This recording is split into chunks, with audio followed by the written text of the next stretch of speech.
তিব্বতের বরফ ঢাকা পাহাড়ের মাঝে এমন একটি হ্রদ রয়েছে যা রহস্যময় তো বটেই, একই সঙ্গে একে অশুভ বলেও মানা হয়। এর পানি ব্যবহার করা তো দূরের কথা, একে ছুঁয়ে দেখাও নিষিদ্ধ। স্থানীয় লোকজন একে বলে ঘোস্ট লেক অথবা ভূতের হ্রদ। লোককথা অনুসারে এখানে তপস্যা করেছিলেন স্বয়ং রাক্ষস রাজা রাবণ, আর সেই কারণেই নাকি এই হ্রদের নাম হয়েছিল রাক্ষসতাল। এক পাশে পবিত্র মানস সরোবর আর অন্য পাশে রহস্যে ঘেরা রাক্ষসতাল। একটি জীবনের প্রতীক আর অন্যটি মৃত্যুর নীরব ছায়া। এই হ্রদ দুটি একটি অন্যটির সাথে সংযুক্ত থাকা সত্ত্বেও কেন রাক্ষসতালের পানি লবণাক্ত? কেনই বা স্থানীয় লোকজন একে ঘোস্ট লেক বলে ডাকে? কেন এর পানিকে অশুভ শক্তির প্রতীক বলে মনে করা হয়? সত্যিই কি এই হ্রদের সঙ্গে জড়িয়ে আছে কোনো অশুভ শক্তির গল্প? আজকের ভিডিওতে আমরা জানব রাক্ষসতালের ইতিহাস, পৌরাণিক কাহিনী, বৈজ্ঞানিক রহস্য এবং জানব সেই অদ্ভুত সব বিশ্বাসের কথা যা শুনলে হয়তো আপনিও শিউরে উঠবেন। তাই না টেনে ভিডিওটি শেষ পর্যন্ত দেখুন, আর আমাদের চ্যানেলে নতুন হয়ে থাকলে চ্যানেলটিকে সাবস্ক্রাইব করুন। এবার চলুন মূল ভিডিওতে প্রবেশ করি। রাক্ষসতাল হ্রদটির অবস্থান চীনের স্বায়ত্তশাসিত অঞ্চল তিব্বতের পশ্চিমাংশে। এটি বিশ্বের অন্যতম দুর্গম ও উচ্চতর মালভূমি অঞ্চল তিব্বত মালভূমির অন্তর্ভুক্ত। কৈলাস পর্বত এবং মানস সরোবরের একেবারে নিকটস্থ হওয়ায় এই হ্রদটি বিশেষভাবে পরিচিত। রাক্ষসতাল মূলত কৈলাস পর্বতের দক্ষিণ পশ্চিম দিকে অবস্থিত। এই হ্রদের ঠিক পূর্ব পাশেই রয়েছে পবিত্র হ্রদ মানস সরোবর। এই দুটি হ্রদ এত কাছাকাছি যে অনেক জায়গা থেকে এদেরকে একসাথেই দেখা যায়। আবার রাক্ষসতাল থেকে কৈলাস পর্বতের অপরূপ সৌন্দর্যেরও সাক্ষাৎ পাওয়া যায়। হিন্দু, বৌদ্ধ, জৈন ও বন, এই চারটি ধর্মে এই পর্বত অত্যন্ত পবিত্র। সমুদ্রপৃষ্ঠ থেকে রাক্ষসতালের উচ্চতা প্রায় ৪,৫৭৫ মিটার বা ১৫,০০০ ফুটেরও বেশি। আকৃতিতে এটি অনেকটা অর্ধচন্দ্রাকার। রাক্ষসতালের পূর্বে মিঠা পানির পবিত্র হ্রদ মানস সরোবরের অবস্থান। এই দুটি হ্রদকে গঙ্গা ছু নামক একটি প্রাকৃতিক জলপথ সংযুক্ত করেছে। কিন্তু অদ্ভুত ব্যাপার হলো, এই দুটি হ্রদ পরস্পর সংযুক্ত অবস্থায় থাকলেও মানস সরোবরের পানি মিষ্টি এবং পানযোগ্য, অন্যদিকে রাক্ষসতালের পানি লবণাক্ত এবং পানির অযোগ্য। আর হ্রদ দুটির এই বিপরীত বৈশিষ্ট্যকে কেন্দ্র করে তৈরি হয়েছে অসংখ্য পৌরাণিক কাহিনী। কিন্তু এদের এই বৈশিষ্ট্যের পেছনের বৈজ্ঞানিক যুক্তিটা আসলে কি, চলুন সেটি জানার চেষ্টা করি। পাশাপাশি অবস্থিত হলেও মানস সরোবর এবং রাক্ষসতালের পানির উৎস ভিন্ন। তাছাড়া এগুলো তো আর বাড়ির পাশের ছোট পুকুর নয়, এগুলো ব্রহ্মপুত্র, সুতলজের মতো নদীর উৎস। তাই আকার এবং আয়তনে এরা বিশাল। এজন্য এই হ্রদ দুটি পাশাপাশি হলেও এদের বিশালতার জন্য এদের পারিপার্শ্বিক পরিবেশের মাঝে বিস্তর পার্থক্য রয়েছে।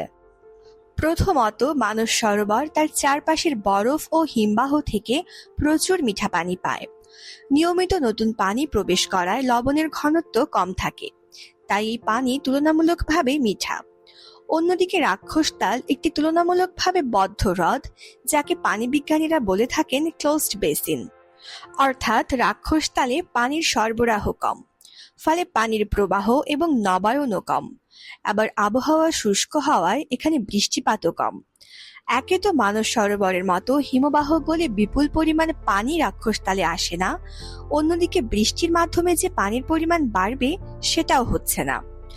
আবার রাক্ষসতাল অঞ্চলে সূর্যালোক তীব্র হওয়ায় এখানে বাষ্পীভবনের হার মানস সরোবরের তুলনায় বেশ বেশি। ফলে পানি বাষ্প হয়ে উড়ে যায়, কিন্তু লবণ ও খনিজ পদার্থ এখানেই থেকে যায়। এই কারণে পানিতে দ্রবীভূত লবণ ও খনিজ পদার্থ জমতে জমতে এর পরিমাণ বাড়তেই থাকে। হাজার হাজার বছর ধরে এই একই প্রক্রিয়া চলতে থাকায় রাক্ষসতাল লবণাক্ত হয়ে উঠেছে। আর গঙ্গাছুর মাধ্যমে এরা পরস্পর সংযুক্ত থাকলেও পানির আদান প্রদান সীমিত, কারণ গঙ্গাছু খুব ছোট একটি জলপথ। ব্যাপারটা অনেকটা এমন, ধরুন দুটি পুকুরকে একটি সরু নালার মাধ্যমে যুক্ত করা হয়েছে। এক পুকুরে যদি ক্রমাগত নতুন পানি আসে আর অন্যটি থেকে পানি বাষ্পীভূত হয়, তাহলে সময়ের সাথে সাথে তাদের পানির গুণাগুণ ভিন্ন হয়ে যাবে। অর্থাৎ সংযোগ থাকলেই পানি পুরোপুরি মিশে যায় না। এ তো গেল বৈজ্ঞানিক ব্যাখ্যা। তবে দুই হ্রদের পানির পার্থক্যের কারণ সম্পর্কে ধর্মীয় ব্যাখ্যা আবার একেবারেই আলাদা এবং বেশ চমকপ্রদ। ধর্মীয় বিশ্বাস অনুযায়ী এই রাক্ষসতালে বসেই তপস্যা করেছিলেন রাক্ষস রাজা রাবণ। এজন্য এটি অশুভ শক্তির প্রতীক, তাই এর পানি লবণাক্ত এবং এই পানি স্পর্শ করাতেও রয়েছে কঠোর নিষেধাজ্ঞা। এই হ্রদের নামকরণের সাথেও জড়িত রয়েছে রাবণকে কেন্দ্র করে নানা পৌরাণিক কাহিনী। রাক্ষসতাল শব্দটির অর্থ রাক্ষসদের হ্রদ।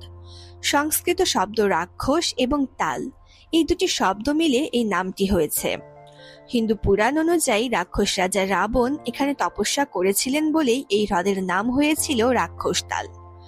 রাক্ষসতালের পশ্চিম দিকে প্রায় 17 কিলোমিটার দূরে সুতলজ নদীর উৎপত্তিস্থল অবস্থিত।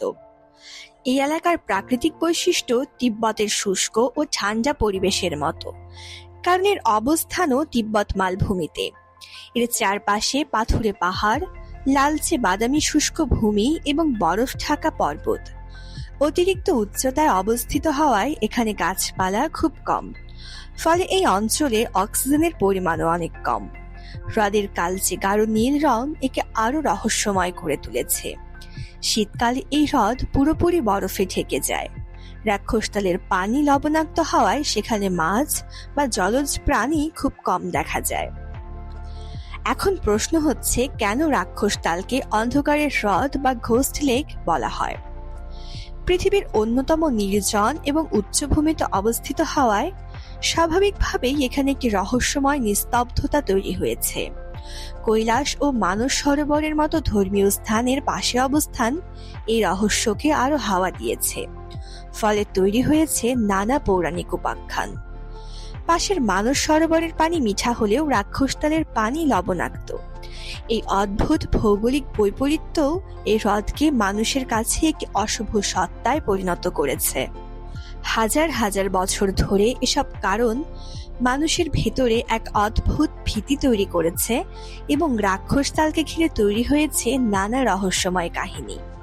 স্থানীয়রা বিশ্বাস করেন এখানে অশুভ আত্মার উপস্থিতি রয়েছে। কিছু ভ্রমণকারী অদ্ভুত শব্দ বা অস্বাভাবিক আবহাওয়ার অভিজ্ঞতার কথা বলেছেন। এ কারণে অনেক তীর্থযাত্রী রাতে হ্রদের কাছে না যাওয়ারই পরামর্শ দিয়ে থাকেন। এভাবেই রাক্ষসতাল, অন্ধকারের হ্রদ, ভুতুড়ে হ্রদ এসব ভাবনা বিশ্বাসে পরিণত হয়েছে। তবে এসব দাবির কোনো বৈজ্ঞানিক প্রমাণ আজ পর্যন্ত পাওয়া যায়নি। অধিকাংশ গবেষক মনে করেন দুর্গম পরিবেশ, উচ্চতা ও আবহাওয়ার কারণে এসব অনুভূতি তৈরি হতে পারে, যাকে আমরা হ্যালুসিনেশন হিসেবে জানি। তবে তিব্বতী সংস্কৃতিতে মানস সরোবর এবং রাক্ষসতাল এই দুই হ্রদকে আলো ও অন্ধকারের প্রতীক হিসেবে ব্যাখ্যা করা হয়। এবার আসা যাক এর ধর্মীয় গুরুত্বে। ধর্মীয় দিক থেকে রাক্ষসতাল খুবই গুরুত্বপূর্ণ। হিন্দু ধর্মে রাবণের তপস্যার সাথে সম্পর্কিত হওয়ায় এটি পৌরাণিকভাবে গুরুত্বপূর্ণ। বৌদ্ধ ধর্মে তিব্বতী বৌদ্ধরা পুরো কৈলাস অঞ্চলকেই অত্যন্ত পবিত্র বলে মনে করেন। জৈন ও বন ধর্মে কৈলাস অঞ্চলের কারণে এই হ্রদও আধ্যাত্মিক গুরুত্ব পেয়েছে। একদিকে পবিত্র মানস সরোবর আর অন্যদিকে রহস্যে ঘেরা রাক্ষসতাল পাশাপাশি অবস্থান করেও যেন তারা দুটি ভিন্ন জগতের প্রতীক। শতাব্দীর পর শতাব্দী ধরে এই হ্রদকে ঘিরে জন্ম নিয়েছে অসংখ্য কিংবদন্তি, ধর্মীয় বিশ্বাস এবং অজানা রহস্যের গল্প। কেউ এটিকে রাবণের তপস্যাস্থল বলে মনে করেন, কেউ আবার প্রকৃতির এক বিস্ময়কর সৃষ্টি হিসেবে দেখেন।